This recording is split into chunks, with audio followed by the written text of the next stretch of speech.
Okay. Okay, so the anus is over here, and it connects to the rectum over here. This orange thing that's supposed to be purple is the stone canal. There's supposed to be it's the axial organ. The stone canal is a really thin, stringy thing that is supposed to be there, but I think we cut it off by accident. So this leads into the intestine. So it got cut off, but the intestine runs all along over here.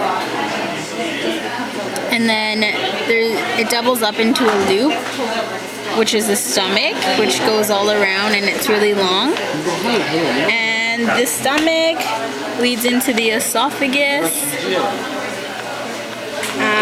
There's a siphon right underneath the stomach, which goes around as well. And